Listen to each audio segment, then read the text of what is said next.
All right, welcome back to week 3, day 2 of game development. And we're going to be getting almost done with our discussion of game design. At least, I mean, you never really finish it, but we talk about it a little bit more here today. And as always, please respond on Discord. You know, if there's any games that you think match what I'm talking about, always please post onto there. Because it's far more interesting when students contribute rather than me just talking about things by myself into the void. Okay, so we're going to talk a little bit first about intrinsic reinforcement, and then we'll talk about some commonly used game mechanics that you might want to use for your own games.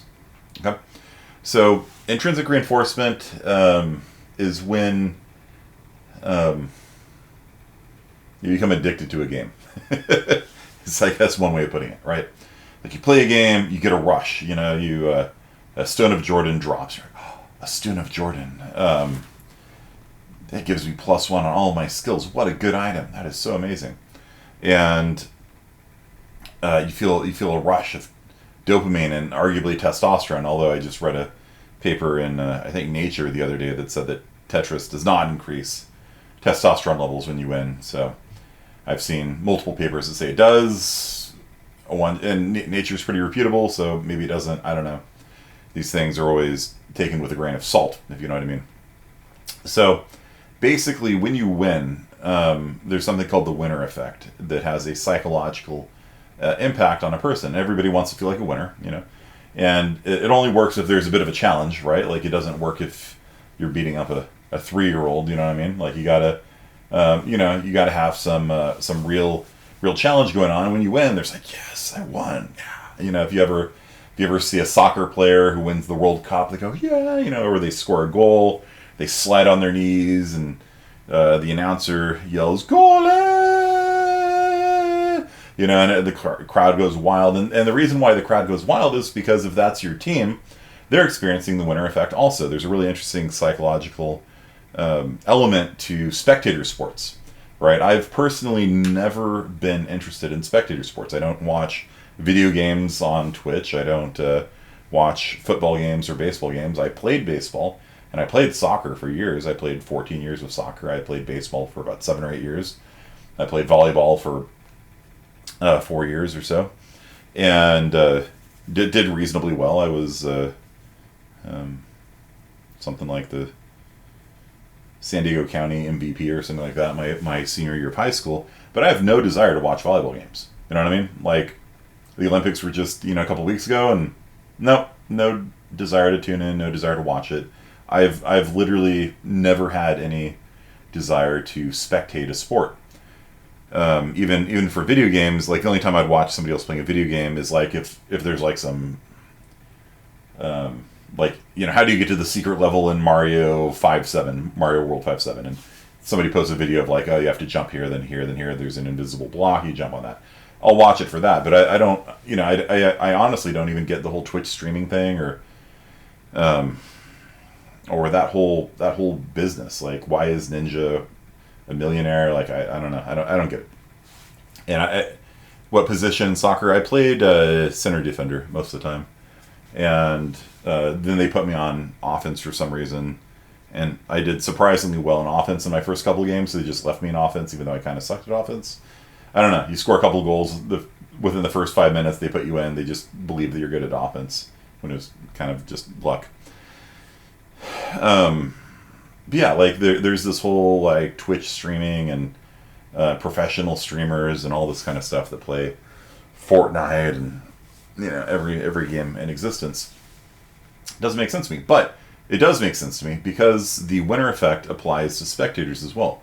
When it is your team that wins the Super Bowl, you also get the same rush of dopamine and testosterone, arguably, put an asterisk next to that you would get if you were a part of the team, right? You don't get the Super Bowl ring, you don't get you know, the money and the acclamation, and you don't get to walk in the parade, but that's the reason why people are fans. It's because when their team wins, and that's why winning teams tend to get more fans, because when they win, everybody feels good.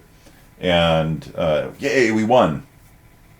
And it has something to do with the incorporation of the team into your ego, and we won, right? Not they won, not the team won. We won the game. And then when a team loses, like, oh, those guys, they lost, right? So when they win, we won, and when the Fresno State football team loses, oh, they lost. So it separates them from the ego.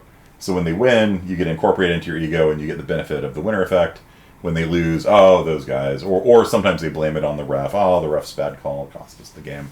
This kind of stuff. So there's a walkthroughs for something you're tired of banging your head against. Yeah, Guides are different though from like streaming, and people will just tune in on Twitch. Let's just pull up Twitch, which is a website that I sort of hate like a little bit. When I couldn't log in on it, their password reset wasn't working. And so I mail them, I'm like, hey, your password reset isn't coming into my Hotmail account. They're like, oh yeah, it doesn't work with Hotmail. You can't reset your password if you have a Hotmail account. I was like, could you reset it for me? They're like, no. So what can I do? Nothing. Make another account. I was like, that's fantastic, Twitch. What a good website you are. Okay, so if we go on to Twitch, we can see here's a person with some weird skin playing Fortnite, just chatting, 574,000 viewers. What a great game, just chatting. Roblox, 3.6 thousand viewers. Looks like Minecraft, Fortnite, Apex Legends, Valorant, Call of Duty, Warzone, GTA 5, League. That's new. Are the most popular things. So, yeah, there's how many people are watching people play Minecraft? 366,000 people on Twitch right now. You know, it's like that's like the population of Fresno just watching people play Minecraft. You know, it kind of blows my mind. Just chatting, the best game ever for teenagers. Don't scroll down too much. That's fair. The whole parasocial relationship thing. Yeah, that's fair. You know, and you know, people get lonely and they like talking and things like that. So it's like I get it. Even though I don't really get it, you know, I get it, but I don't get it. So,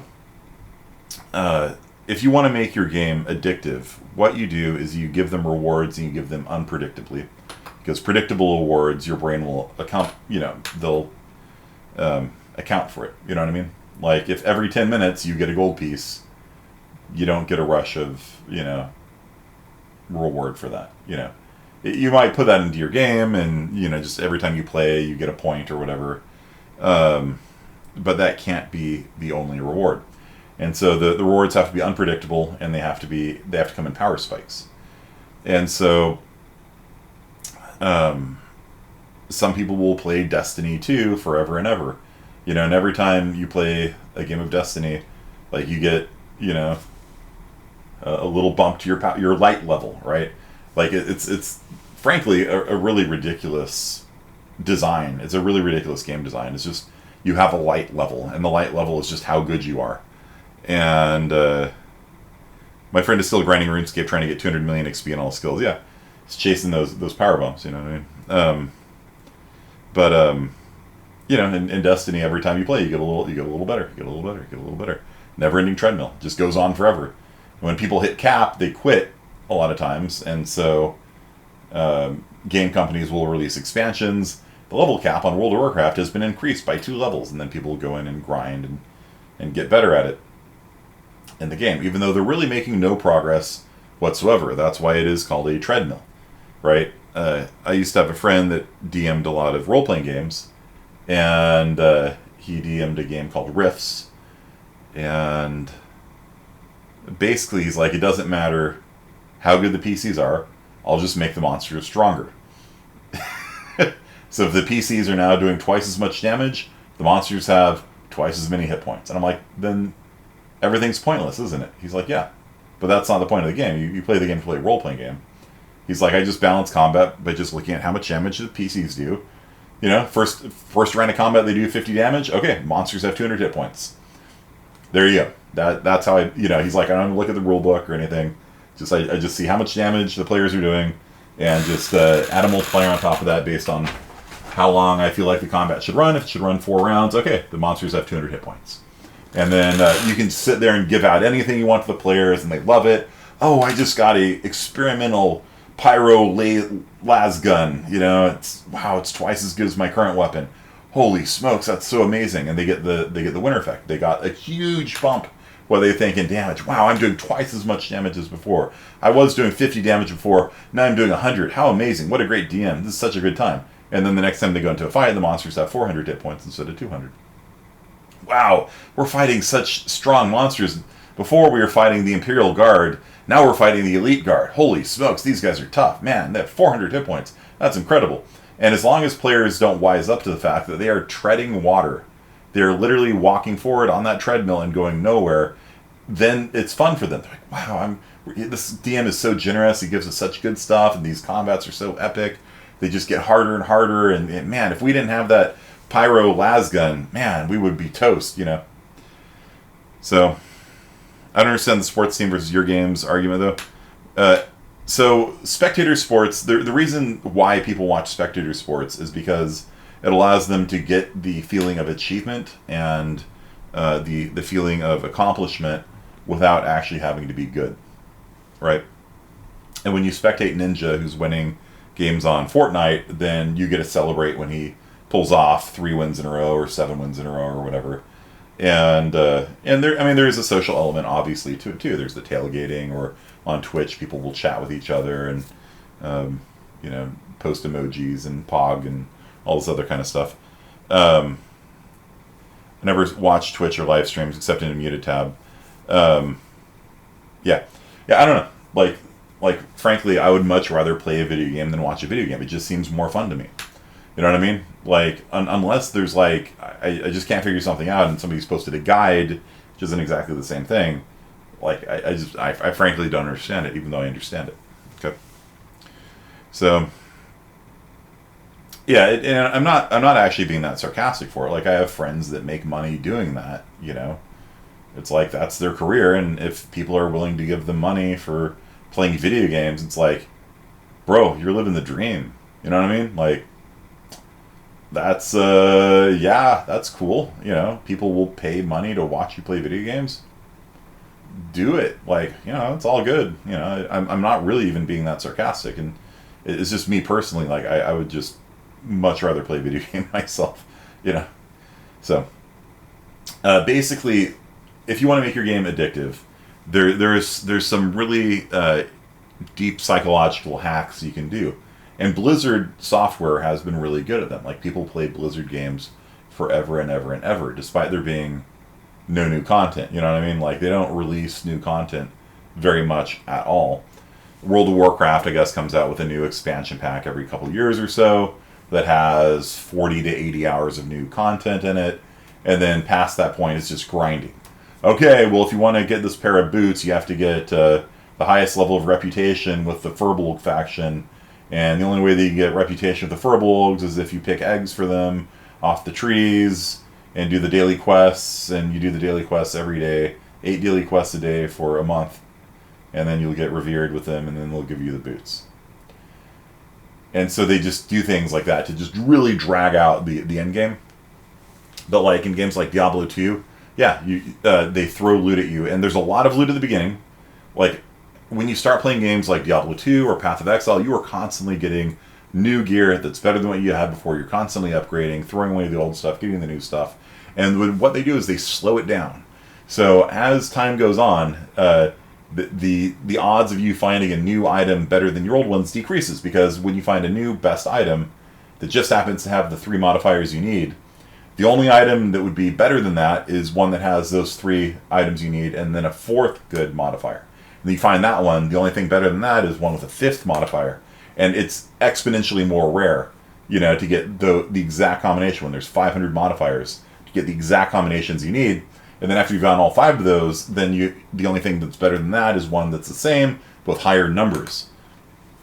And so people play more and more and more and more because they get addicted to the dopamine hits. They get it, and again, there's a star on that. Whenever it comes to psychology, just be aware there's a 1 out of 3 chance that everything is complete BS. But people keep seeking out that rewarding feeling of having new gear, and be able to fight tough new monsters and do more damage and explode everybody on the screen in a second. And so they play more and more and more, hunting after those rewards. And slowdown of looting takes a long time. Yeah, there's a whole field of psychology. Yeah, involved in reward and all that kind of stuff. Yeah, and so Blizzard, in particular, and other games as well. If you ever find yourself playing a game like Destiny or Path of Exile or Diablo 2 that gives you loot, you probably know what I'm talking about. Like the game, parcels it out slower and slower and slower, and your progress slows down. One of the favorite expansions that I played for Path of Exile was one called Harvest, because Harvest actually allowed you to pick the modifiers on the items you're going to get. And so, rather than having a 1 out of 500 chance of getting the modifier you need, it was 1 out of 4. And so it did take a little bit of grinding, but it was a Bill's time achievable amount of grinding, rather than play the game for 500 hours, and you might get it grinding, which I was just like, nah.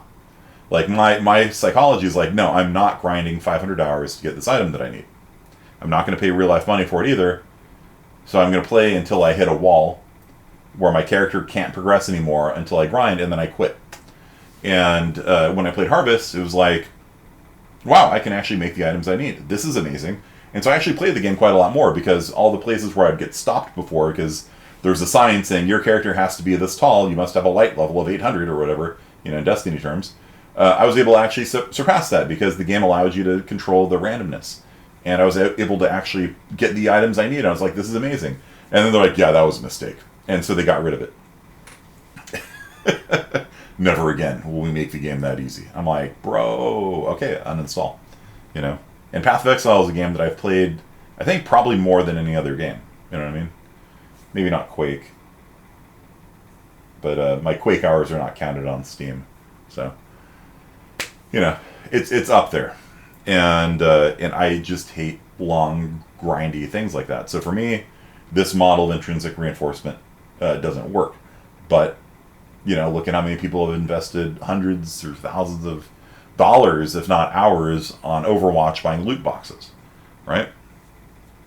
So they buy loot boxes, even though there's no power level. They buy loot boxes, And so, the psychological... another one of the psychological elements in play there is the notion of positive reinforcement rather than negative reinforcement. Positive reinforcement tends to encourage people to play the game more. You give them better loot than they had before. Negative reinforcement tends to turn people off. For example, in Path of Exile, when you die, you lose 10% of your current level.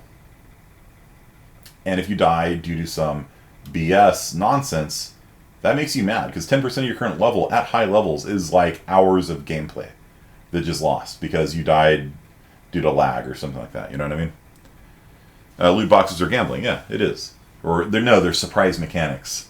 I don't know if you guys saw that interview, but they said they're not gambling. It's just surprise mechanics. So, yeah, and so basically, you have to be really careful with negative reinforcement. Positive reinforcement's great. Give him new stuff. Give him a power boost is good. Nerfs and taking stuff away from players makes them mad, and often will cause them to quit. So, and also people are happier when they have to make decisions under speed and pressure. If you can pause the game and think about it, that's different than if they're in the moment and they're like, I'm going to throw up a shield, and then the shield blocks this big swarm of missiles. Then people feel happy about that too. There's definitely something about speed and pressure, and performing well under speed and pressure that also makes people happy as well. Classic EA, magician of words EA, yeah. So there's a whole rabbit hole you can go down on this. I'm really not going to go into it, in part because I feel that it's kind of unethical. So, if you look at how many people get addicted to video games, and I think there's a difference between addiction and just playing video games a lot. You know what I mean? So like when I was playing World of Warcraft and I was trying to level up the PvP ladder, I got trapped in this thing where I had to keep playing the game more and more, because if you didn't play, you would lose a week's worth of effort. And so you had to just keep, and you got trapped, because once you're at a certain point, you don't want to lose all of it. And so I found myself running to Taco Bell and getting a burrito and just playing and doing nothing else. And eventually I just burned out and quit on the whole thing. But it was an incredibly manipulative and evil and genius, setup they had. So, the surprise is my wallet is empty. Yeah. Yeah, Vina, we'll be doing the IS-50B stuff at 3 o'clock. So, yeah. So, my takeaway from this is give people positive, reinforcement, positive feedback. The more they play, give them more points. That's whatever points are. Give them points for playing. Super Mario Brothers. Every time you collect a coin, that's 100 points. What do the points mean? Nothing. They don't mean anything. Right? You don't get anything for the points in Mario Brothers. It's bragging rights, I guess. I don't know. But it feels good. You collect a coin, it's like, bloop, 100 points. Stomp on a Goomba, 100 points. Stomp on 2 of them, it's 100 points, and then the second one's 200 points. And then if you bounce on Goombas, 100 points, 200 points, 400 points. Holy smokes, I got 400 points for the third one. That's better than if I killed them all separately. The points don't matter. The points don't matter in the slightest. But they reward you with meaningless numbers for doing more and more stuff. And if you happen to get like 100, 200, 400, 800, 1,000, 2,000, 4,000, 8,000, 1 up, if you kill, 8 of them in a row, then you get an extra life. So I guess it does matter a little bit.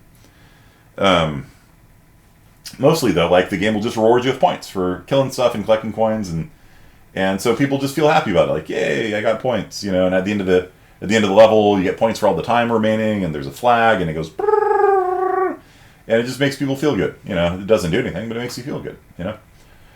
Maybe if you're a speed runner or something like that, it makes you, maybe there's a competition, but it's just positive reinforcement. And Mario Brothers doesn't generally punish you for dying, right? Like if you die, they added checkpoints to modern Mario Brothers where you start halfway through. You don't have to start the whole thing over again. I guess you're small, but most levels will have like a mushroom right after the spawn point. So yeah, loot box grinding with money. Yeah. So just be aware when you guys make your video games of the psychological element to it, and think about how you reward your players for playing. Maybe you don't give all the players all the weapons at the start of the game. That's a very common trick. When you start off, you've got the weakest weapons in the game, and then over time, you parcel out the weapons to them. I was playing Quake, and when you complete one of the episodes, they take all your weapons away. You go back down to the single-barreled shotgun and the axe skin. And then there's secrets and things like that you can use to get the rocket launcher earlier than in the sequence when you're supposed to get it, and that feels good, because now I'm running around with a rocket launcher killing zombies when I'm not supposed to have anything more than the grenade launcher, and then they take the weapons away again, and you do it again, and so it rewards you for finding secrets and things like that, and they just put you on this path, and you go from weapon 1 to weapon 8, and then they take them all away, and you do it again 4 times, and then after you do that, you fight the final boss, and you've beaten Quake, and that's game design. Like Doom, yeah. I mean, Doom 1, Doom 2 came out before Quake, and then Doom 3 came out in like 2004-ish, and then they've had Doom Eternal and a couple of those as well.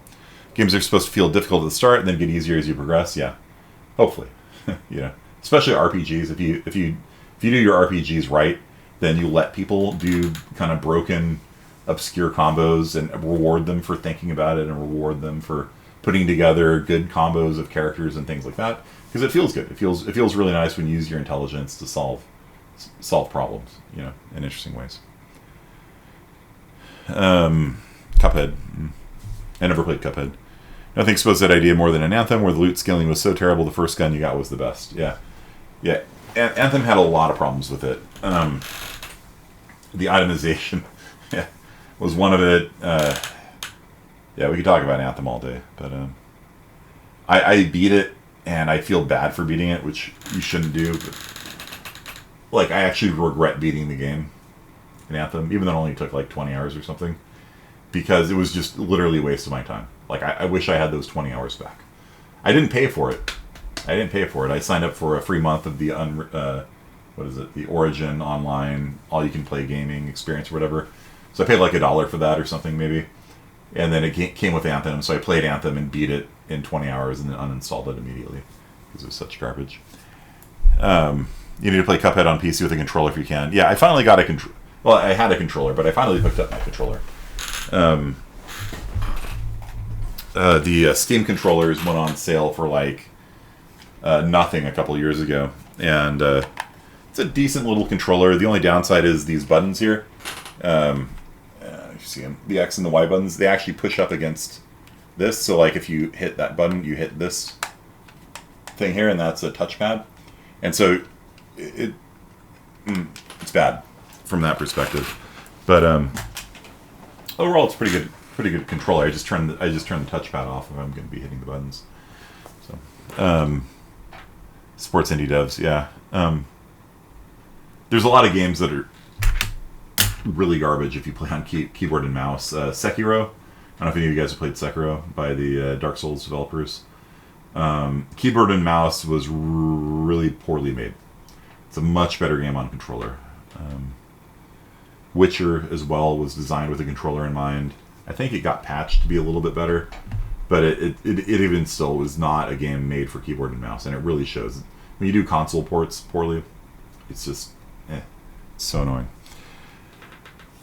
And game companies have just been thinking of PCs as like an afterthought, even though a third of their money comes from it, right? It's like a third Xbox, a third PlayStation, a third PC is kind of a normal breakdown on a game. They just develop for console first and just figure the PC people will deal with it, you know? Some games are made for mouse and keyboard, yeah, and then those port oftentimes very poorly to the console. But it's just Steam Links, yeah, I've got a Steam Link around here somewhere. Yeah, those are pretty cool too. Okay, so all right, so let's talk about game mechanics. So game mechanics are sort of common devices that game developers use. It's kind of like the language or the vocabulary of not just video games, board games, card games, video games. There's sort of like a common understanding of mechanics, and sometimes people invent a new mechanic and it explodes. You know, the battle royale thing. You know, the 100 versus 1. You know, kind of idea. Is that mainly in C? What is in C? What's in C? Game programming? Oh, game programming is usually in C++ these days. Unity is in C#. But a lot of game development takes place in C++. It's kind of, I would say, the most common language for it. Yeah. Yeah, engines are usually written in C++. Unity actually rewrote their engine from C++ to C#, but C# is such kind of a not designed for games language. They actually made their own dialect of C# so that it would work, which I don't know if that was a good decision or not, but yeah. Okay, so here we go. Bluffing. What games have you guys played that involve bluffing? Bluffing involves sort of lying to the other player or indicating something might be true when it's not true. What kinds of games involve bluffing? Gwent? Really, Gwent has bluffing in it. How so? Town of Salem? Okay, all right. Yeah, the Town of Salem is a werewolf-style game. Yeah, and its core mechanic is lying to other people, right? Poker is obviously an example of bluffing. I go all in, and you've got a pair of twos or something. You know what I mean? Yeah, poker is the classic game involving bluffing, and so part of poker is like trying to figure out when somebody's lying to you. You know. Among Us, lying to people. Oh no, I was over in this room over here. I was in the engine room. I saw you in the cockpit. What? You're lying to me, dude. I was in the engine room. And then the other guy goes, no, I saw him in the cockpit too. All right, let's all vote him off.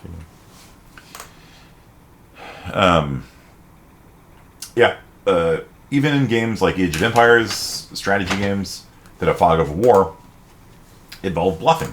Because if you're at sort of the same level as another player, in other words, your econ is as good as another player's, you're able to produce the exact same number of units. Now, if you're a bad player, your econ sucks and you're just going to die. It doesn't really matter. But if you're on relative par to another player and your economy is about as good as theirs, then you win the game by figuring out what it is they're going to do and building a counter to it. Everything in Age of Empires 2 has a counter. with maybe some exceptions. Cataphracts don't really have a counter. Slavic pikemen / siege onagers don't really have a counter. Not really, no. I guess other siege onagers maybe, I don't know. But basically what you can do is you can attack them with archers, make it look like you're going heavy into archers, and they're like, oh, I'm going to build the anti-archer unit. They start building all skirmishers and knights or something, and then you're like, surprise, that's not what I built. So any game where there's partial information, Frank cavalry and mangonels are pretty tough to deal with. Other cavalry, you need something protecting the mangonels, and the Slavic whole thing is that their infantry is really tough, and so their pikemen are pretty hard to kill, and they can protect the onagers, and so it's like, I guess, build onagers yourself, I guess, I don't know. Sentries from the holograms in StarCraft 2 and talking about bluffing. Is Gwent a real game or just within Witcher and card game in real life? They released a standalone Gwent game.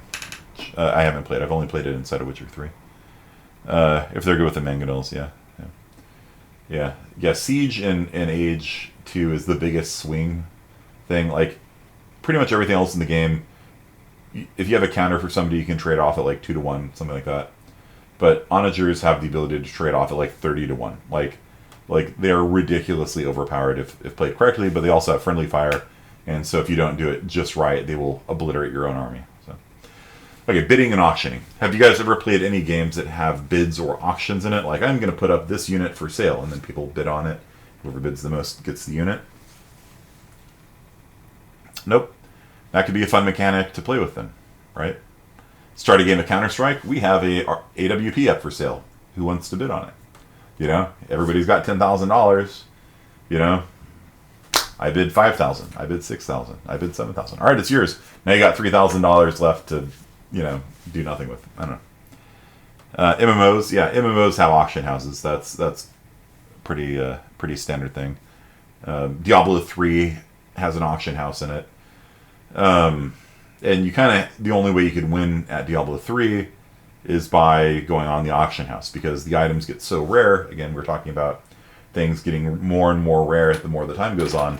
You kind of have to go onto the auction house and get just the right item that you're looking for. Path of Exile also has a similar issue.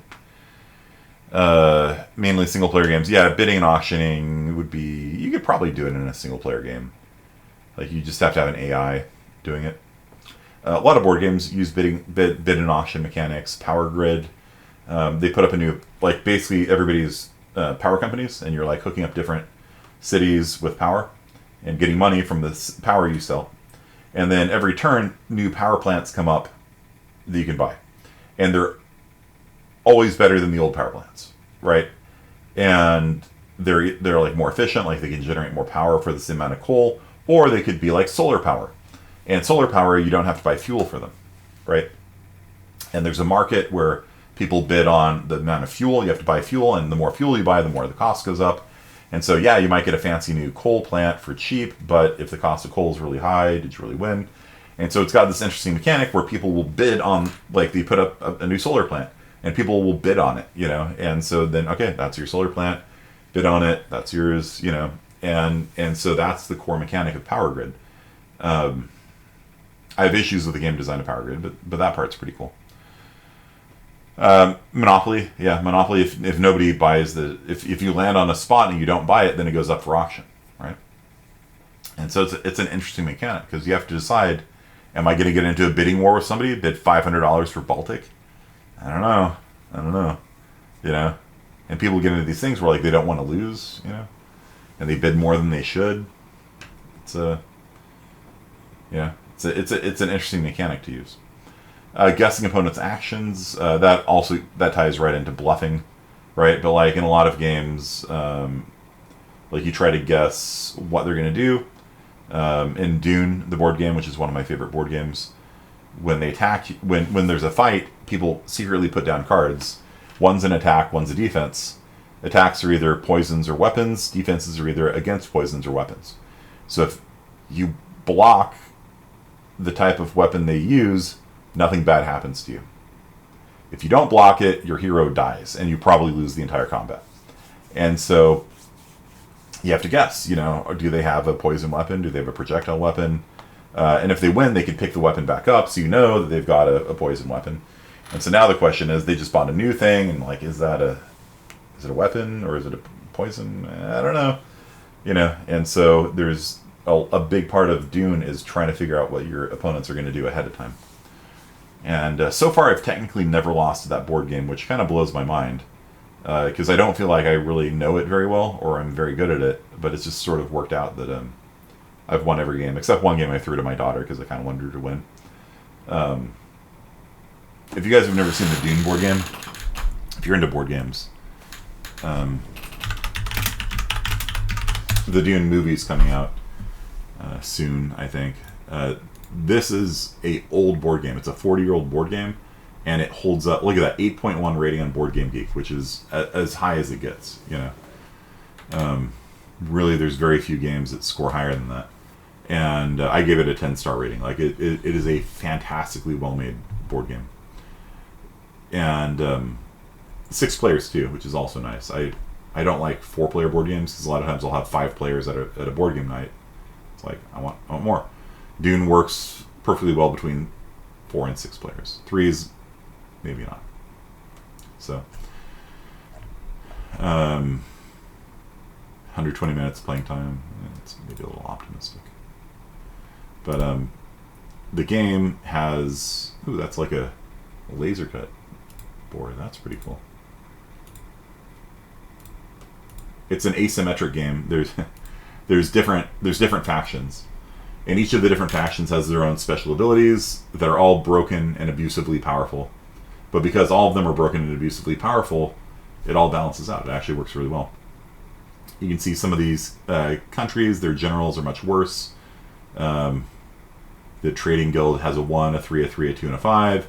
Whereas the Freemen have a 3, a 7, a 6, a 5, and a 2. So the Freemen generals are just, better overall. The Bene Gesserits are all 5s because all the Bene Gesserits are good.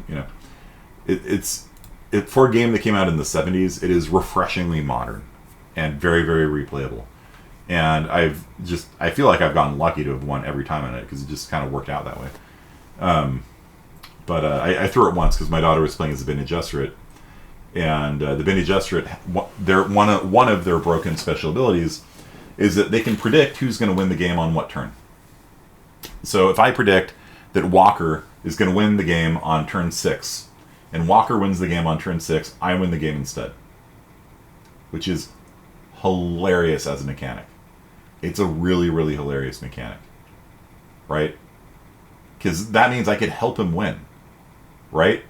And maybe stop him from winning on turn 5, and then help him win on turn 6, and then I win the game. Right? And just think about that. Like, would you accept the help of the Bene Gesserit if they're like really excited, like, oh yeah, we should be invading. You should win. You should win by yourself this turn. Absolutely. You're like, maybe I'll hold off for a turn, And so there's all these mind games you can play where, like, do I want to ally them? Because it seems like they're really eager in helping me win. I don't know. So there's just all sorts of things like that in the Dune board game, and guessing your opponent's actions is a big component of winning. All right.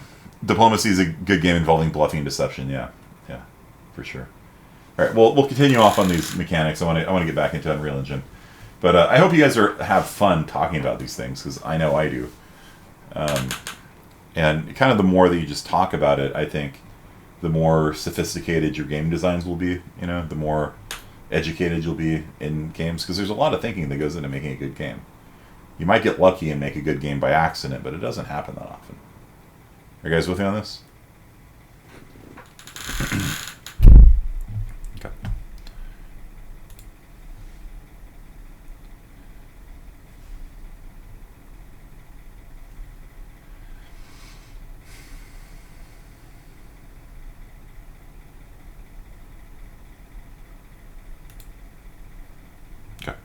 Yeah, I don't know. I find talking about games to be really interesting. And if you have any games that you've played that I haven't played, which there's a lot of them. You know, new games come out every day. Then tell me. And you know, speed racing. Like I have no skill and no inclination to do speed runs or any of that kind of stuff. But like I know probably some of you guys are into it or watch it or do it or something like that. So, have you played Opus Magnum? I have. I have played Opus Magnum. How many hours do I have in that game? It's an alchemy game. It's an alchemy-based game. Actually, I don't need to open. I need Epic Game Store. Any Suda 51 games? What's that? A lot of community build games in StarCraft 2 that are really fun. Yeah. Yeah, the mod. I feel like the mods for Warcraft 3 and StarCraft 2 oftentimes are better than, you know, the base game itself. Japanese developer. Nope, never heard of him. Let's take a look. Suda 51. Let's see. No More Heroes. Oh, okay.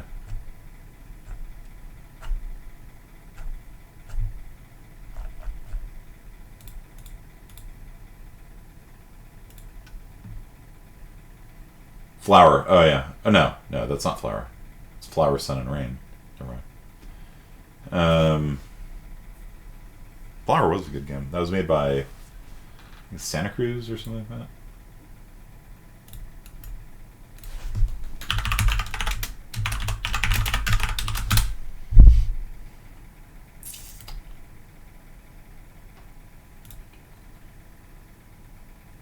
USC, they're based Santa Monica, not Santa Cruz. Sorry.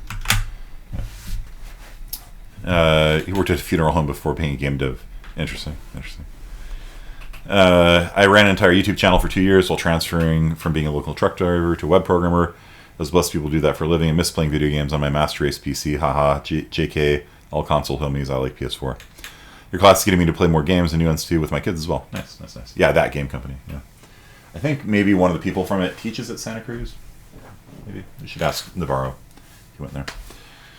Okay, yeah. No, please. I'm always interested in seeing new game mechanics and new genres of game mechanics because they come up every once in a while.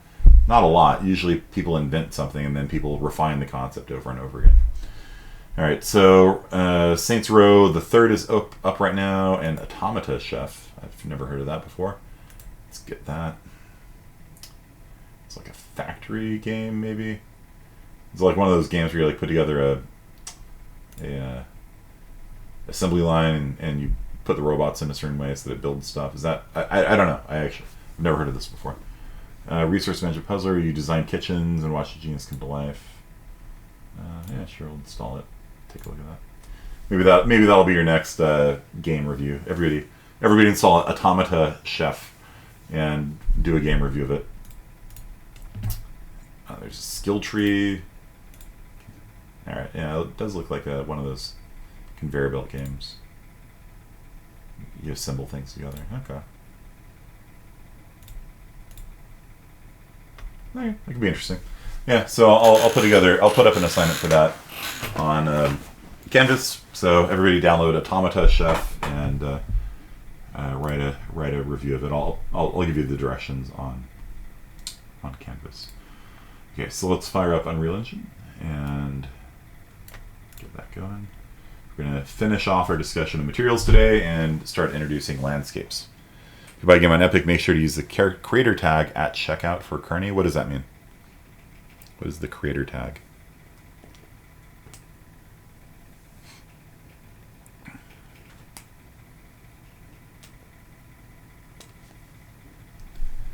Pretty sure a meme. Okay. Fall 2021.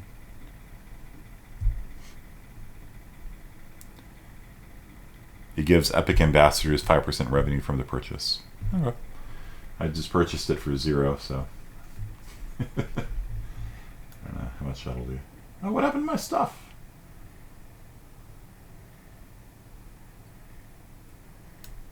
Is this the 4.26 one? It is 4.26. Uninstall you. Is it open? Uninstall you. It's not open right now. right, fine. Launch you. You should make one if you have your game on Epic Launcher. Okay. Or is it only on Steam?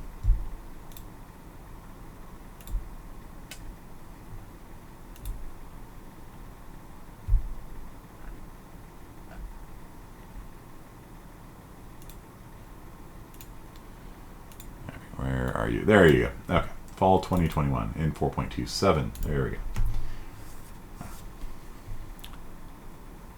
Seems to be pretty stable, so whenever I get a chance, I'm going to uninstall 4.26. There we go. Thank you. I don't know why it was saying I had something open. It might have been shutting down. There you go. So you can see we got some pretty thick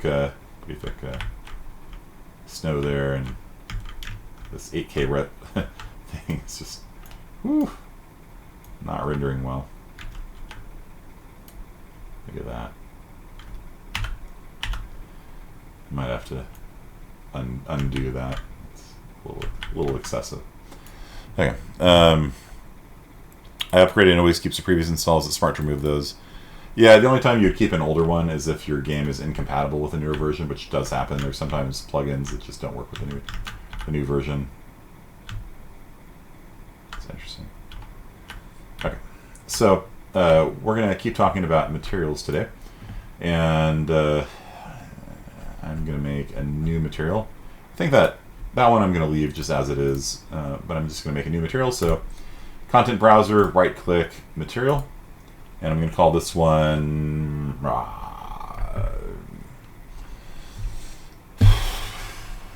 names are always the hardest thing. Dirty surface. Dirty dog, dirty surface, dirty mat. Dirty mat it is. All right. So we're gonna make a new material today. I'm not gonna use the 8K texture that I did last time because I was apparently causing Unreal Engine to have issues. I don't really know why. Okay, so what we're gonna talk about today is lerping. So lerping, if you hold on L and click, it brings up a lerp node. Lerp, lerp, lerp. Sounds like somebody's having a stroke when they say it. Lerp. So we're going to talk about lerp nodes today, and then we're going to get into the landscaping. So what if we wanted to blend together two different textures? There's a couple different ways you can do it. First way you can do it is you can do a texture sample, hold down T, click is the shortcut, or you can right click and do a texture sample. So texture sample, and then another texture sample, and let's blend these two together. Will it blend? All right, so come over to here and find some sort of texture that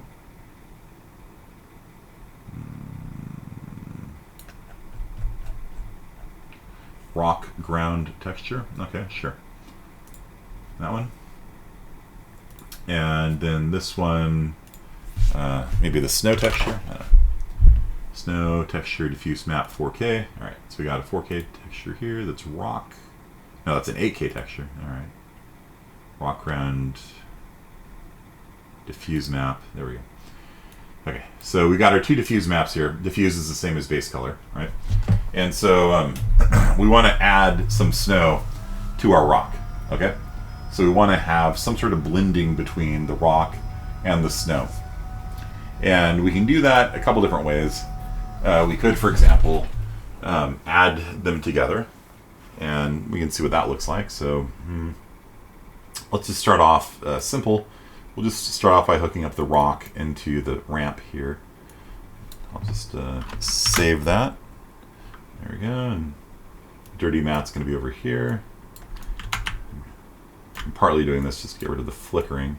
You can see with the displacement map turned off, the original shape comes back and it looks quite flat and unnatural, right? So, but it's not flickering anymore, so that's nice. Okay, so I've got my rocks here.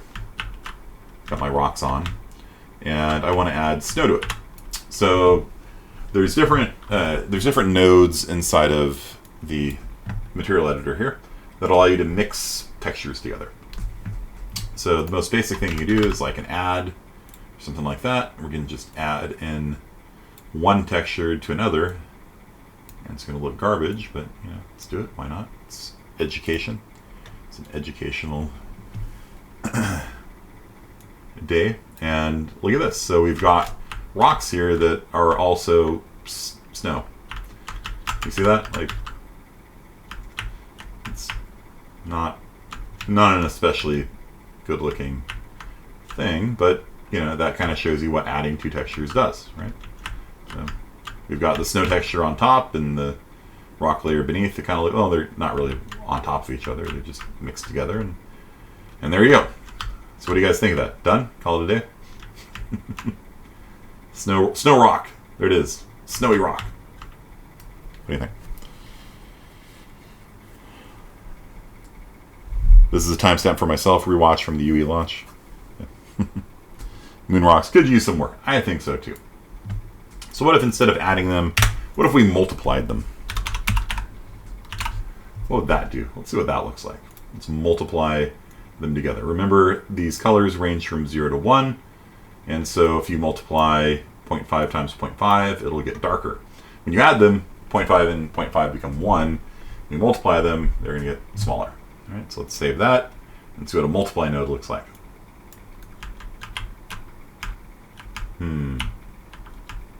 Not great either, huh?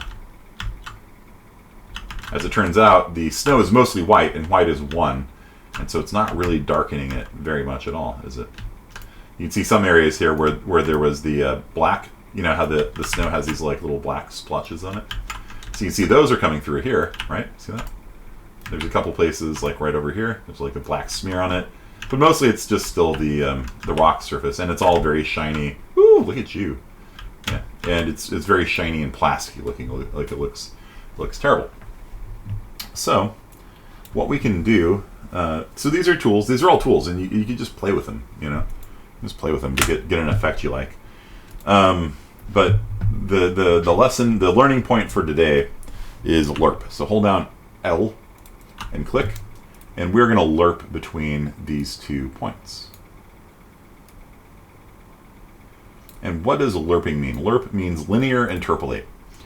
So if you've ever used the thermostat on a car, you have a little dial on your car, and if you turn it all the way down to 0, it's 60 degrees, and if you turn it all the way up to 100% or 1, it's 90 degrees.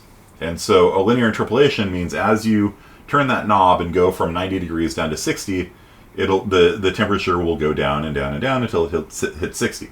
Okay, so if you put the temperature dial halfway in between cold and hot, it'll be 60 plus 90 is 150 divided by 2, 75 degrees. So when the knob's right in the middle, it's 75 degrees, and you click it down, it goes 74, 73. Okay.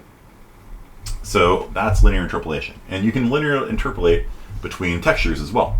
So if I were to put into here, promote that to a parameter, if I was to put this in here as a value of 0.5, then the output, which is not connected, no wonder it wasn't showing up. I was waiting for it to redraw. You can see it's actually a 50% blend between the snow and the rock. Okay? And if I were to change, let's see if I can move this out of the way here. If I were to change the blend percentage, 0.25, that's more snow, or less snow? More snow. Which one? It depends which one you hook up first. And if you set it down to 0.1, if you set it down to 0.01, right? If you set it up to 1, it's snow. If you put it at 0, it's rock. 0.5, it's halfway in between. 0.8, 0.9, 0.1, 0.2. So you can smoothly blend between two things. Sorry at work, can't watch it and follow along at work. Got it. Gotcha. So, so rather than blending the whole thing, we can actually blend parts of it. So we can actually have a texture being used to control the Lerp. And that texture, if it's 1, we'll get snow, and if it's 0, we get rock. Okay, so rather than just doing a fixed blend for the whole thing, we can actually do another texture sample here, and then we can blend which bit of this and which bit of this we'll get based on the texture sample here. And so That looks horrible. Let's pick it. Okay, so all the areas here that are white, it's going to be rock, and all the areas where it's darker, it's going to be more snow. Actually, no, I said that backwards. All the areas where it's white, it's going to be snow, and all the areas where it's dark, it's going to be rock. And it's going to look hideous. Actually, not as bad as I thought it would be. Surprisingly, not as bad as I thought it would be, even though it's pretty bad. So you got like these patchy snow areas. You guys all see that? Lerp is different from add. Yeah, it's picking. It's saying what percentage. If you just have one number feeding into it, it's saying what percentage of the output is going to be rock versus snow, and you can smoothly choose between 100% rock, 100% snow, 50% rock and snow. And if you do something like this, where you actually have a texture feeding into the Lerp node, then it's for each point in this texture, if that point is white, it picks snow, because an alpha of 1 means pick B, and an alpha of 0 means pick A. So the darker areas will be rock, and the lighter areas here are going to be snow. And it's going to use the snow texture on the lighter areas there, and the darker areas are going to have the rock come through, and if there's any gray areas, then it blends between them. And so you can use this to create snow patches on rocks and things like that. It looks like for something that like that's, I don't know what that's supposed to be. That's a tree texture. Like that's not supposed to be used for lerping. You know what I mean? It actually looks surprisingly good. Like I'm actually kind of impressed by that. Let's see if we can find something a little better. Displacement map. Let's see here.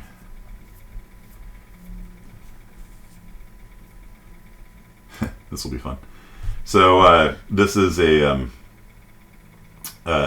checkerboard pattern, and if I just pull the red component out, green component, let's pull the green component out, and let's see if we can preview, start previewing node. Yeah. So, or let's see, start previewing that. Nah, it's not. I just want to see the green coming out of it. Sampler types, masks.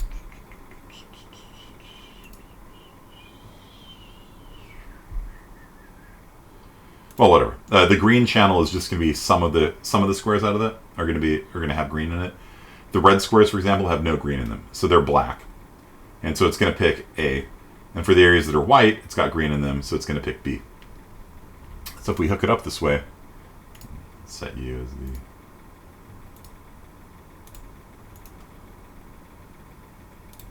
the preview, you'll see we'll get like a checkerboard pattern of save. We'll get a checkerboard pattern of snow on this, right? And you are right. Yeah, the adding did look a lot like the lerping, at least before we started doing this kind of stuff, right? So if you want to have square snow patterns, which look quite unnatural, you could do this. But you could do this on like, I don't know, if somebody's shirt, you know, if you want to make like a checkerboard shirt or something like that, you could blend two different textures together on their shirt. Things in nature rarely have straight edges like that, you know what I mean? So I just wanted to kind of show you what that would look like. Let's see if I can find a good noise. Spell noise right. There you go. Checker noise, Perlin noise. Let's do that.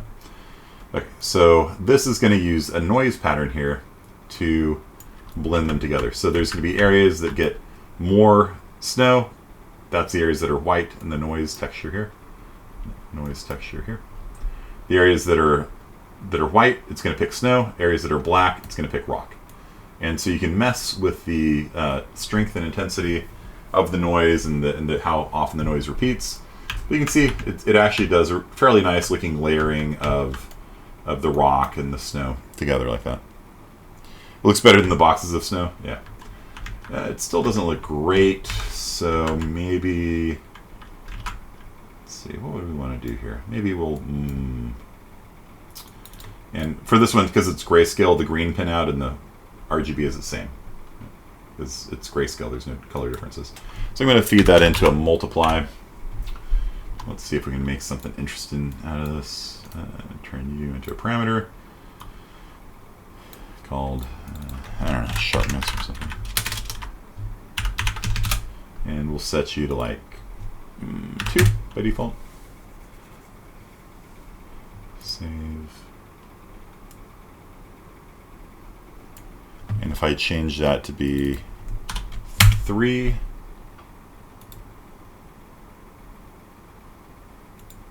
change it to be, oh, because I'm not feeding it into anything. That's why nothing was appearing. Okay. Let's try that again. Sharpness set to 2. Save. So you can mess with these things to affect the output.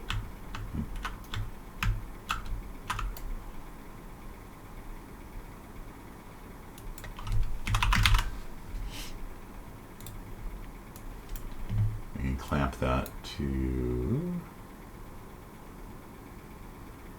what is min default and max default? 0 and 1. Okay, good. We're going to clamp it to 0 and 1 because I think it's actually going over 2 right now. So do that. Save.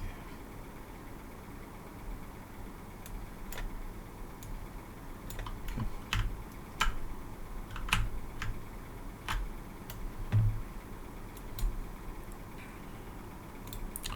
Turn the sharpness to 3. And you can see how these things have less and less kind of feathering on them, you know. If I turn the sharpness to 10, it becomes quite a tight boundary. Yeah.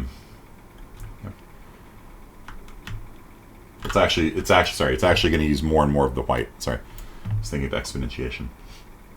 So yeah, so the light gray becomes darker, wider and wider. So it's going to use more and more of the snow. Sorry, this isn't sharpness. This is just a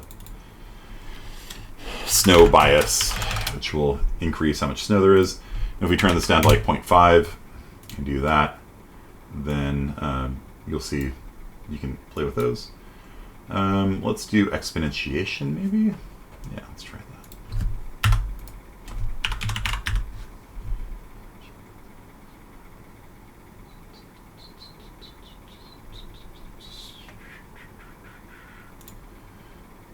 Let's do this maybe. I'm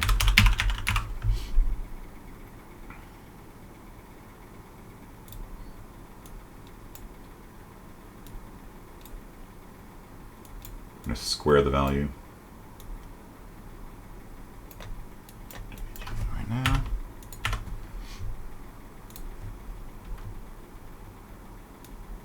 Okay. So that'll create the sharper edges and things like that. The areas that are white will stay mostly white. The areas that are dark will decay towards 0 more quickly, so you can get more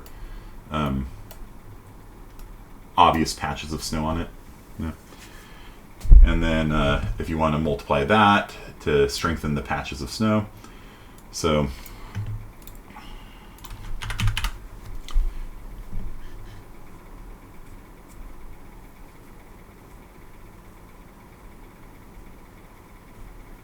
what can we do with that? Maybe we can do it one more time. We'll cube it, I guess. If there's a cube on here. Do it one more time. So we're gonna take. So remember, each of these colors is a number from 0 to 1, right? Black means use the rock.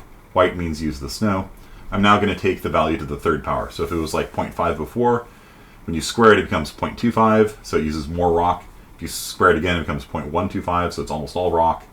So the only areas that are going to be snowy are those that are pretty close to white here. And unfortunately, the noise here has a lot of white in it. So that's why I'm kind of doing a third exponent on this. And there we go. So you can see that these are looking not bad, actually. It's not bad. So we have some snow on it, but I want to intensify the snow in the areas where there's snow. So I'm going to multiply that again by 2. So I'm taking the cube of the texture and then multiplying it by a constant factor of 2, like that. Put that in there. Save. And there. So you can see the snow is now more intense, right? Watch me put it back the way it was before. If if I hit save, you'll see the snow is going to become less intense. Like that. And so by multiplying the result by 2, it's going to lerp more towards the snow. And if I multiply it by 3, and a lot of this stuff is just art. Like, you just kind of want to look at it and you can see here it's overflowing and looking kind of gnarly. Like that. Which might be cool. Depends on what you want. It's probably a little too noticeable. So I'm going to go back and clamp it again. So clamping means you're going to restrict the values to be between 0 and 1. So I'm going to take the result of this, feed it into a clamp node.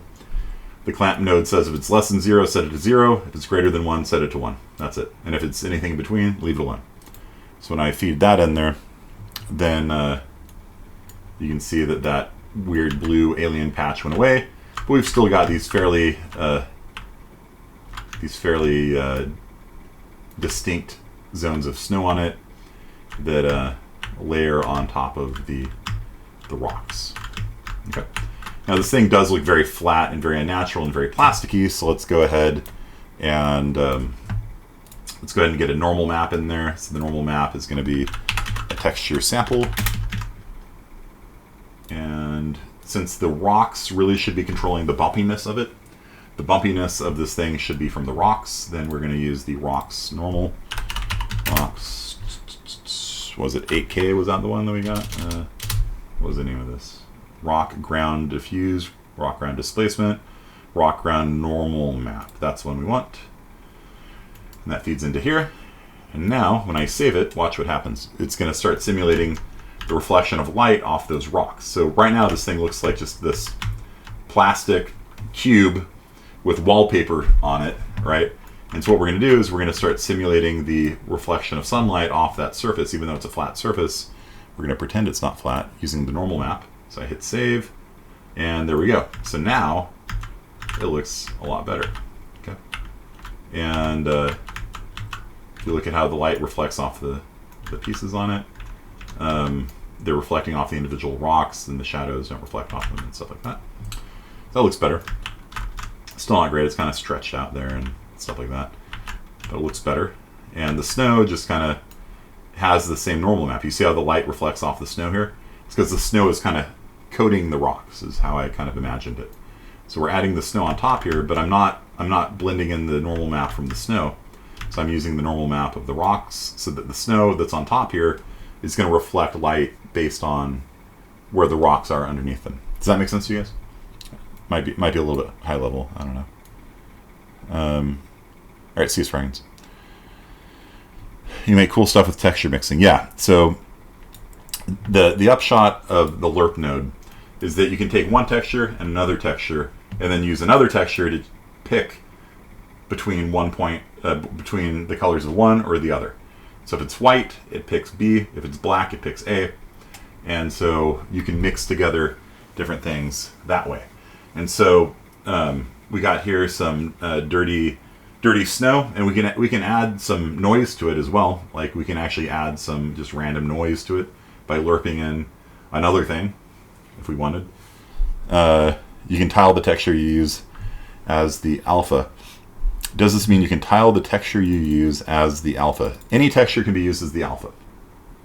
Any texture can be used as the alpha. And the alpha is just a value from 0 to 1. At every point in the texture, if the alpha value is 0, the corresponding spot is 0. It picks this one. If it's 1, it picks this one. If it's 0.5, it blends between the two evenly. And so you can use any texture map to blend. Like I was using the textures of a tree, and it actually created a pretty interesting pattern of snow on the rocks as a result of that. What did you put for the normal map? I put in the this picture I picked here was called Rock Ground Diffuse 8K. It was one of the ones I downloaded off the Polyhaven website yesterday. And then it came with a normal map. And so the normal map that I picked for it was Rock Ground to Normal 8K. And so usually when you download a texture, it comes with a couple different maps. One is the color. The base color is in what's called diffuse. It's a diffuse map. And so it's called Rock Ground 02 Diff, standing for diffuse. 8K comes with a displacement map. That's what we played with last time, which actually moves the points in the mesh up and down. That's why our snow is like really thick right now, is because I use the displacement map from it. I'm not using the displacement map now. It actually really hurts your frame rate. And then it's got a roughness map, which I guess I should probably hook up right now. So the roughness map here will also... that one I'm probably going to need to lerp also, actually, because the snow is going to have a different roughness map than the rocks, right? So, this thing's getting a little messy. Let's move you guys up here.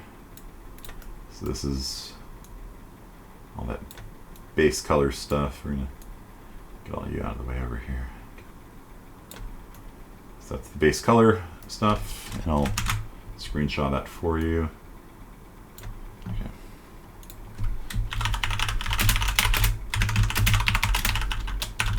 Pixel depth is where you plug in displacement. What was it? It was world displacement, I think.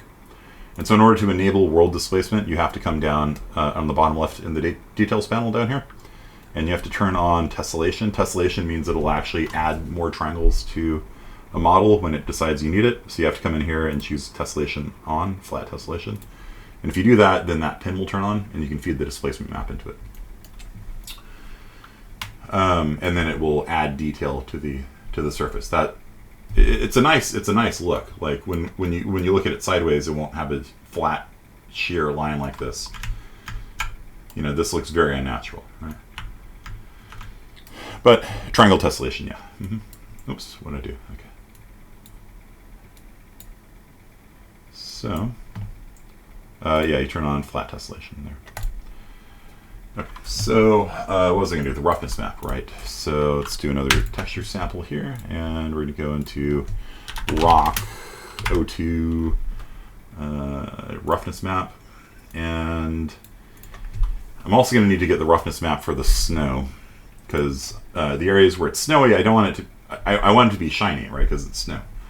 So the shape, the normal map controls.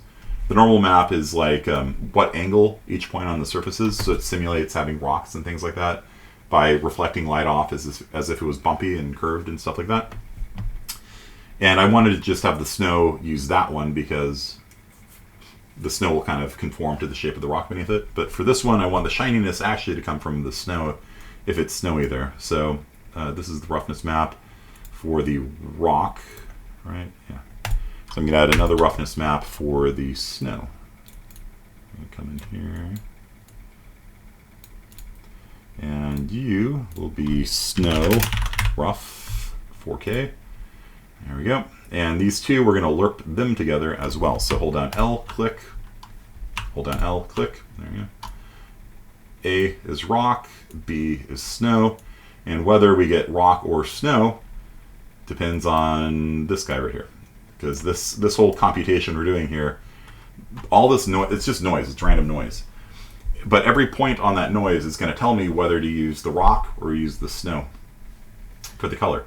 And what I'm doing is I'm taking it to the third power, which is going to give a lot more rock because the values decay down towards 0. And then I multiply it by 3 to boost the amount of the strength of the snow. So any area that was close to white is going to be white again. So like if it was at 0.8, it would drop to 0.6, which would drop down to 0.25. Then I'm tripling it, so it's back up to 0.75. So any areas below about 0.8 drop off to almost nothing. And then areas that were like at about 0.8 or above are going to stay strong. So it's going to create a more defined look for my snow. I clamp the values between 0 and 1, and then I feed that into the lerp node here. So the roughness we're going to get is going to be the roughness of a rock when it should be rock. It'll be the roughness of snow when it should be snow, and if it's in between, it'll be in between. So it's going to lerp the roughness as well. If we come in here and look at that,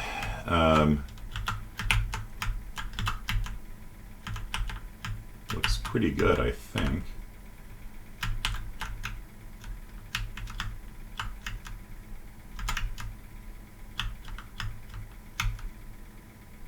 I think the snow areas are a little bit shinier. Kind of hard to tell. Okay. They're both pretty similar, right? So it's kind of hard to see. And then for the specular,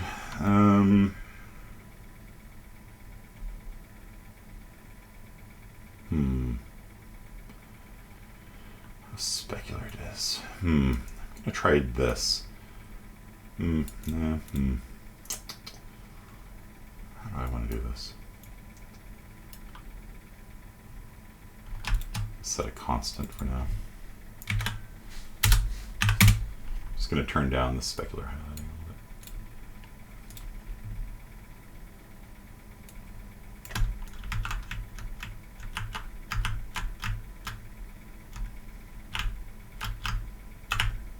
Okay. So that's and then let's say we want to add some noise to it, just some random particle noise. You can do that by doing another lerp if you want. Like we can come in here, hit lerp, and we can take the output of this and make it A, and let's blend it into third texture. Why not? Texture sample. Let's just add in, I don't know, something random here. Grass. No, I just want to add some noise.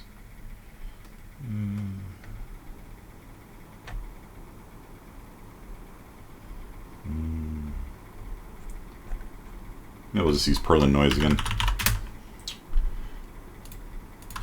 I've already got noise here, so I'll just feed that into the second one there. So I'm just going to add noise to it. And just set this to be a constant.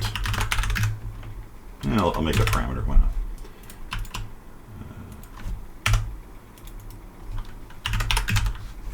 Just promote to parameter.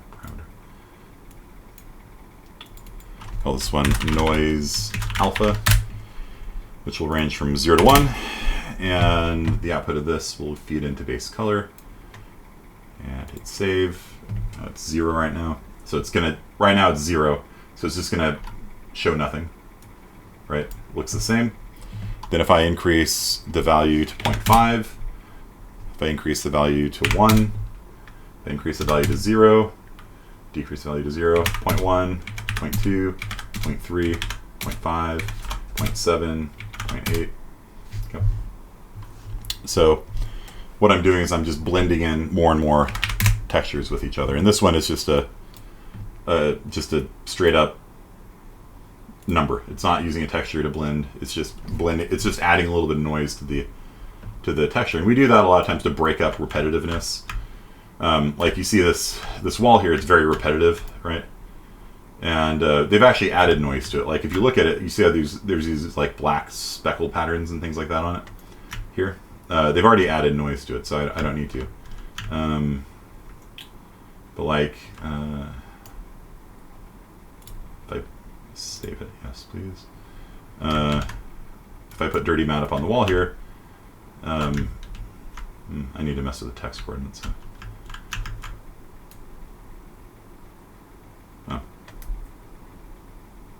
We'll mess those up too.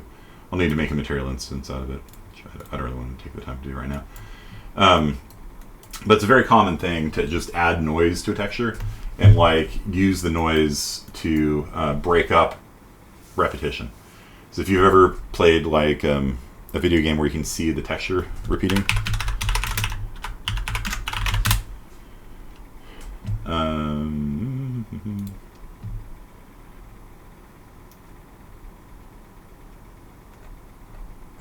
like in a video game, it looks really bad when you just see the same tiled texture appear over and over again.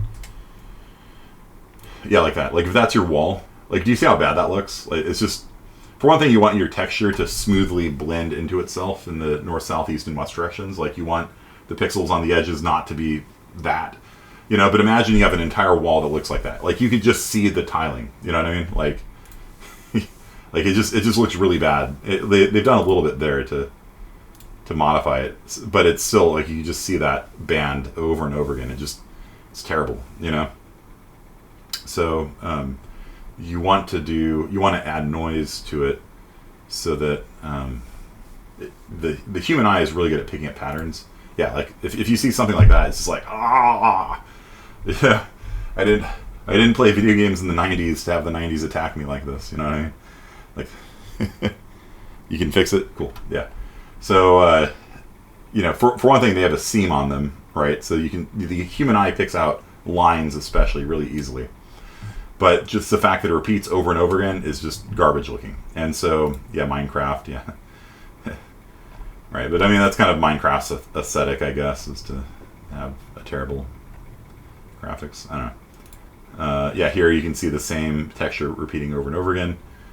So it's pretty common to add noise to a texture so that if you zoom in and zoom out on it, it doesn't immediately jump out at you as tiling. For example, how much time we got left? 9 minutes. Let me just slap down a cube like this and just scale it out really, really big like this. Okay. Let me use one of their textures. Okay. A texture, not a material, a texture. A texture is just a picture, remember?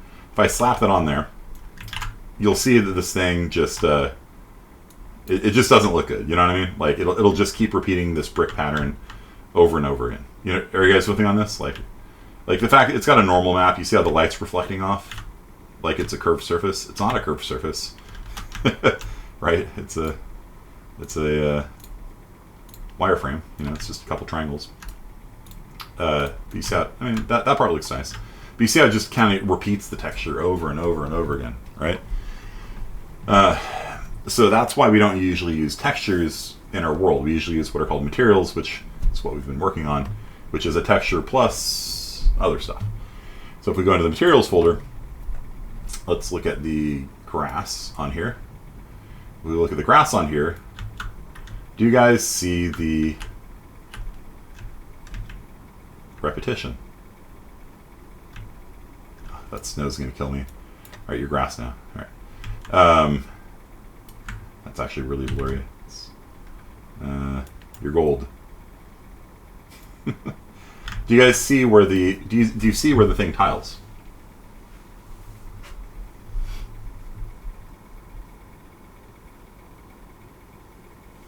You got this like patch of like leaves over here.